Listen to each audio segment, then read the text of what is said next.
అందరికీ నమస్కారం. నేను మీ దేవి. సిరివెన్నెల 21వ భాగం. రచయిత వనజ గారు. ఒక్క దెబ్బకు ఒక్కొక్కరిని నేల కొరిగించాడు మన ఏసీపీ సాబ్.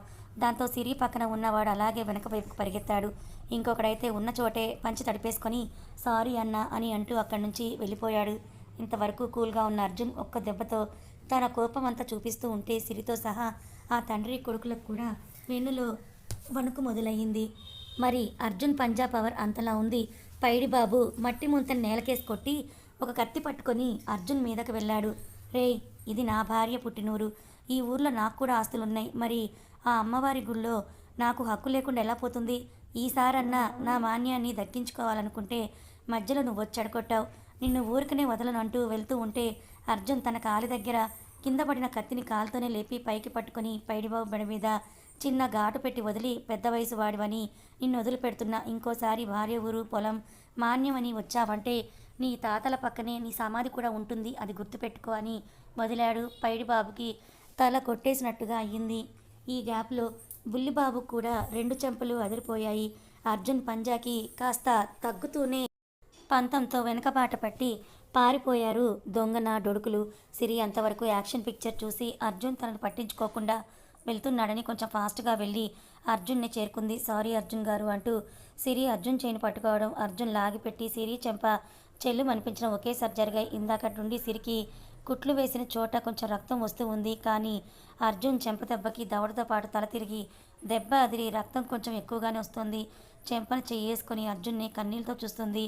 ఎందుకు కొట్టారని కూడా అడగకుండా పెదవి చిట్లి తల దెబ్బ కూడా నొప్పి పెట్టి రక్తం వస్తున్నా పట్టించుకోకుండా అలాగే చూస్తూ ఉంది అర్జున్ని. ఏంటి అలా చూస్తున్నావు?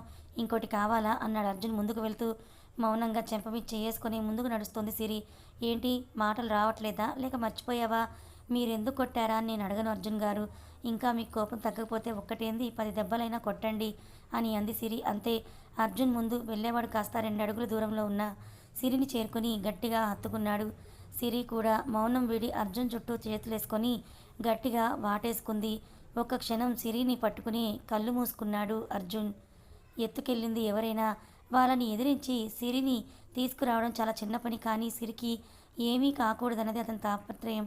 సిరిని వదిలి ఆమె తల మీద పెదవి అంచున చిరు ముద్దులిచ్చాడు అర్జున్. ఇప్పటికీ కూడా ఇంకా సిగ్గు మానవ వా అన్నాడు అర్జున్. సిరి ముడుచుకుపోవడం చూసి సిరి కళ్ళు మూసుకొని అర్జున్ హృదయం మీద వాలింది. ఇంటికి వెళ్ళడానికి నడక మొదలుపెట్టారు.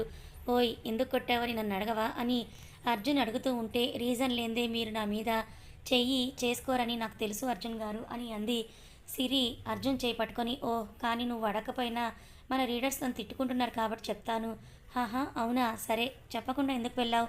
అలా ఎవరో లాక్కెళ్తుంటే ఎందుకు సైలెంట్గా ఉన్నావు? నువ్వు ఒక ఏసీపీ భార్యవి, అంత అధైర్యంగా ఉంటే ఎలా? పసుపు అడుగులు కొంచెం వరకు బాగానే ఉండి ఆ తర్వాత సగం సగమే ఉన్నాయి అంటే నిన్ను వాళ్ళు లాక్కెళ్లారు అనే కదా. మనం ఒక అడుగు ముందుకు వేస్తున్నామంటే అది సరైనదా కాదా, ఏమన్నా అపాయం పొంచి ఉందా అని అన్ని రకాలుగా ఆలోచించుకునే కదా వెయ్యాలి. నువ్వు ఎప్పుడూ కూడా ఇలాగే చేస్తావు కదా, అందుకే కోపం వచ్చింది. కాకపోతే ఈరోజు కాస్త ఎక్కువ వచ్చింది కాబట్టే చెయ్యి చేసుకున్నా అని అన్నాడు అర్జున్ తాపీగా. ఓ అది నన్ను మీరు పిలుస్తున్నారని చెప్తే భయం భయంగానే వెళ్ళానండి. కానీ వాళ్ళు చేతులు పట్టుకొని లాక్కెళ్లారని అమాయకంగా చెప్పింది సిరి. ఆ భయమే తగ్గించుకోమనేది. నేను ఉన్నప్పుడే కాదు, నీ పక్కన లేనప్పుడు కూడా నువ్వు ధైర్యంగా ఉండాలి. అంతా ప్లాన్ ప్రకారమే చేశారు. నన్ను నరేష్ పిలుస్తున్నాడని నిన్ను నేను పిలుస్తున్నానని అన్నాడు అర్జున్. ఏమైతేనేమి మీరు వచ్చి నన్ను కాపాడారు కదా అర్జున్ గారు అని అంటూనే ఊర్లోకి వచ్చేశారు. గుడి దారి నుండి కాకుండా ఇంకో దారి నుండి సిరి పిలిచాడు అర్జున్. పక్కన ఉన్న హాస్పిటల్ని చూస్తూ, ఏంటి అర్జున్ గారు, మళ్ళీ బ్లడ్ వస్తుంది కదా, డ్రెస్సింగ్ చేయించుకుని వెళ్దాం అన్నాడు. సరే అని ఇద్దరు హాస్పిటల్కి వెళ్ళి నీట్గా గాయాన్ని క్లీన్ చేసి ఇంజెక్షన్ చేయించుకొని ఇంటికి వెళ్ళారు. వీళ్ళ కోసమే అందరూ టెన్షన్గా ఎదురు చూస్తూ ఉన్నారు ఇంటి దగ్గర. సిరిని గుమ్మంలో చూసి అందరూ సిరి దగ్గరికి వెళ్ళి, ఏం జరిగింది వెన్నెలమ్మ, ఎక్కడికి వెళ్ళామని అంటూ అడిగారు. సిరి అర్జున్ వంక చూసి జరిగింది మొత్తం కూడా చెప్పింది. ఆ పైడిబాబు ఇంత పని చేస్తాడా, అస్సలు వదలను అని రామయ్య. ఆ బుల్లిబాబుకి అంత ధైర్యమా? పద నాన్న చూద్దాం అని నరేష్ సురేష్ అంటూ ఉంటే, నాన్న అన్నయ్య గొడవలు వద్దు, అర్జున్ గారు వాళ్ళకి బాగానే బుద్ధి చెప్పారుగా, ప్లీజ్ నా మాట వినండి అని సిరి అంటే, ఇంకా అబ్బా కొడుకులు మీ జోలికి రారులేండి అని అర్జున్ కూడా హామీ ఇచ్చేసరికి అందరూ కామయ్యారు. తినేసి ఎవరి గదుల్లో వాళ్ళు పడుకున్నారు. మరుసటి రోజు నరేష్ ఎంగేజ్మెంట్ కోసం మెల్లిగా ఒక్కో పని స్టార్ట్ చేస్తూ ఉన్నారు. ఇంట్లో వాళ్ళందరూ సిరిని మాత్రం ఒక్క పని కూడా చేయనివ్వడం లేదు. చేస్తా అన్నా కూడా రెస్ట్ తీసుకోమని చెప్పి పంపించేస్తున్నారు. అర్జున్ కూడా ఆ పని ఈ పని చేస్తున్నాడు. బామ్మర్ది ఎంగేజ్మెంట్ కోసం ఆ రోజు సాయంత్రం వరకు సిరి రెస్ట్ తీసుకుంటూనే గడిపేసింది. రాత్రి అందరూ భోజనాలు తిని పడుకున్నాక టైం 10 గంటలు అవుతూ ఉండగా టాబ్లెట్స్ వల్ల మత్తుగా నిద్రపోతుంది సిరి. ఒక అతను సిరి ఉన్న రూమ్లోకి ప్రవేశించి సిరిని భుజం మీద వేసుకొని వచ్చిన దారిని వెళ్ళి ఒక జీప్లో పడుకోబెట్టాడు. గంట ప్రయాణం తర్వాత ఒక దట్టమైన అడవి దగ్గర జీప్ని ఆపి సిరిని మళ్ళీ ఎత్తుకొని లోపలికి వెళ్ళాడు. మేబీ వైఫ్ని ఇలా కిడ్నాప్ చేసినట్టు ఎత్తుకు వెళ్ళేది నేనేనేమో అని అనుకున్నాడు. అతను ఎవరనుకుంటున్నారా? మన అర్జున్ ఉండగా సిరిని ఎత్తుకెళ్లే ధైర్యం ఎవరు చెయ్యరు కదా. ఒక చోట సిరిని కిందకి దింపి పక్కకు వెళ్ళాడు అర్జున్.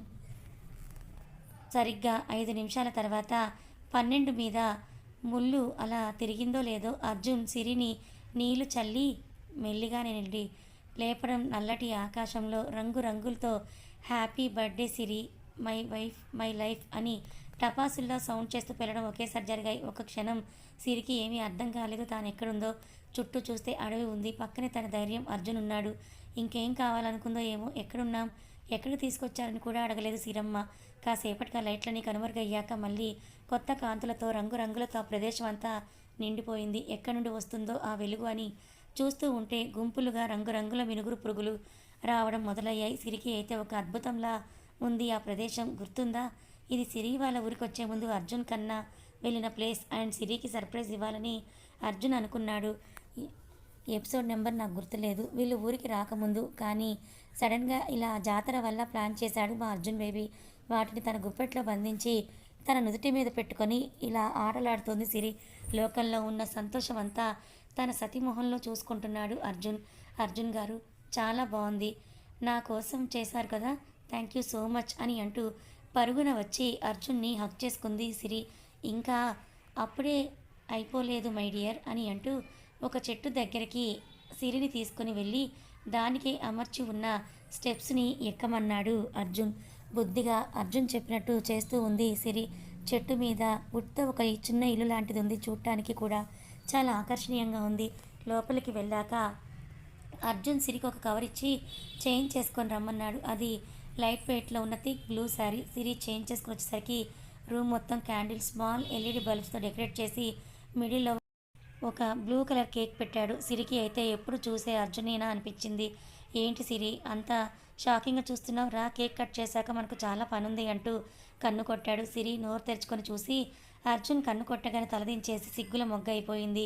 సిరి కేక్ కట్ చేసి అర్జున్కి తినిపించింది. అర్జున్ కూడా సిరికి తినిపించాడు. ఇంకా స్టార్ట్ చేద్దామా అన్నాడు. సిరి చెవి దగ్గరికి వచ్చి అర్జున్ హస్కీగా. సిరి తన వాలు కళ్ళను అలాగే పైకెత్తి ఇలా దించేసింది. ఓ గాడ్ సిరి, నువ్వు ఇలా రెచ్చగొడితే ఇంకా కష్టం నాకు కాదు నీకు అని అన్నాడు అర్జున్. ఏం మాట్లాడుతుంది, అసలే చెంపల్లో రెడ్ రోజెస్ పూస్తూ ఉంటే అలాగే అలంకరించిన మంచం మీదకి తీసుకెళ్లాడు అర్జున్ సిరిని. వెనక నుండి హక్ చేసుకొని సిరి చెవిని అలా మునిపంటితో బయట చేసి చెవి మీదుగా మెడ మీదకి చేరి అక్కడ వెచ్చటి తడిముద్దులు గుమ్మరించి బయటకు పెట్టిన పిన్నిని దారి తప్పించాడు. తన పెదవుల ప్రయాణం ముందుకు చేరింది. కంఠం మీదుగా ప్రయాణిస్తున్నాయి. ఆమె అడ్డు చెప్పాలనుకోవట్లేదు, అతడు ఆపాలని అనుకోవట్లేదు. ఇద్దరిగా ఉన్నవారు ఒకటిగా పెనవేసుకొని మంచం మీదకి చేరారు.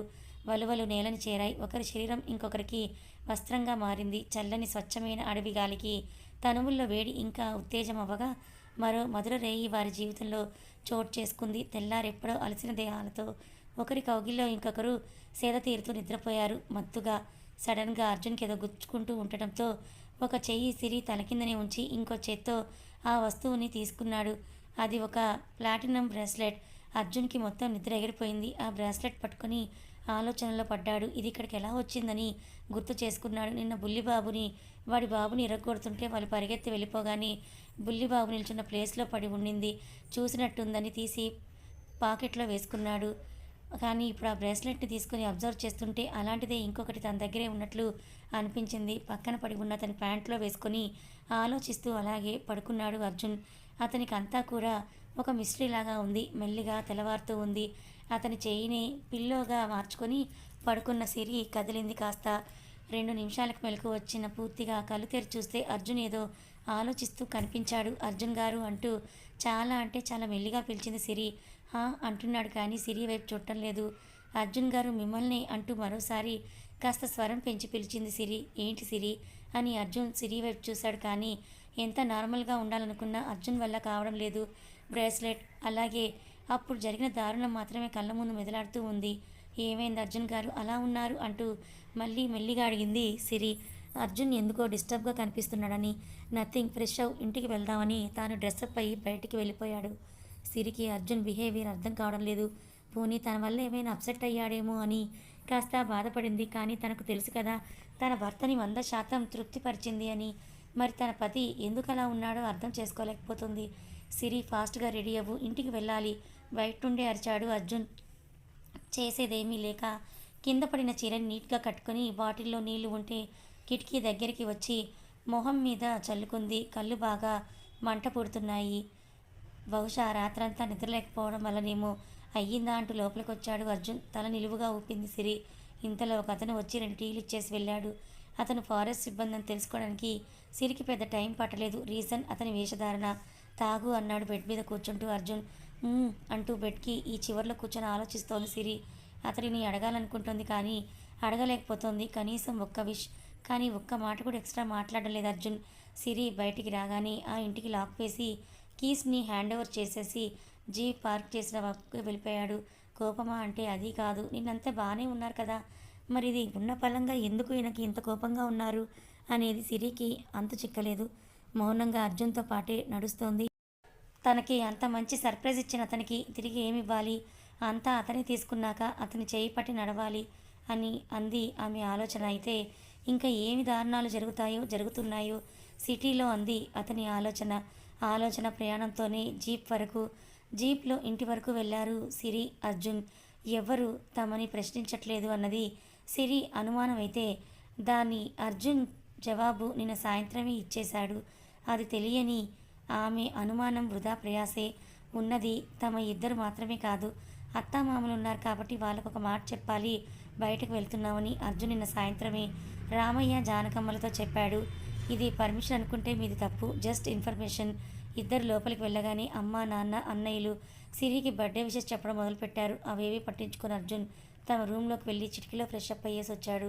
మామయ్య, అత్తయ్య, చిన్న పనుంది, సిటీ వెళ్తున్నాను, రేపు నిశ్చాంతం టైంకి అంతా వస్తాను అని అర్జున్ అనగానే సిరి షాక్గా చూసింది. అదేంటి నా ఊరు, ఏమైంది అనుకుంది. కానీ పైకి మాత్రం టిఫిన్ చేసి వెళ్దురులేండి అర్జున్ గారు అంది. లేదు సిరి, ఇంపార్టెంట్, వెళ్ళాలి అని సిరి వంక కూడా చూడకుండా వెళ్ళిపోయాడు అర్జున్.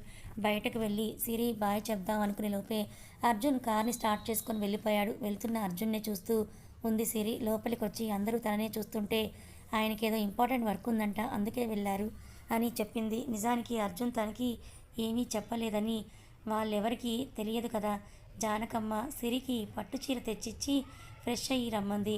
సిరి అన్యమనస్కంగానే రెడీ అవటానికి లోపలికి వెళ్ళి రెడీ అయి వచ్చి దీపం పెట్టి పాయసం చేసి అందరికీ పనిచేసి వాళ్ళు తినిపిస్తూ ఉంటే మాటకు సరిగా తినేసి రూమ్కి వెళ్ళిపోయింది. మరుసటి రోజే ఎంగేజ్మెంట్ కావడంతో అందరి పనుల్లో బిజీగా ఉన్నారు. ఒక్కొక్కరుగా వస్తూ ఉన్నారు ఇంటికి చుట్టాలు. ఒకసారి జానకమ్మ వచ్చి బంధువులు వచ్చారని చెప్పి వెళ్ళింది. వారం రోజుల నుండి అవసరం లేని ఫోన్ని ఈ రోజులో చేతిలో పట్టుకుని తిరుగుతూ ఉంది సిరి.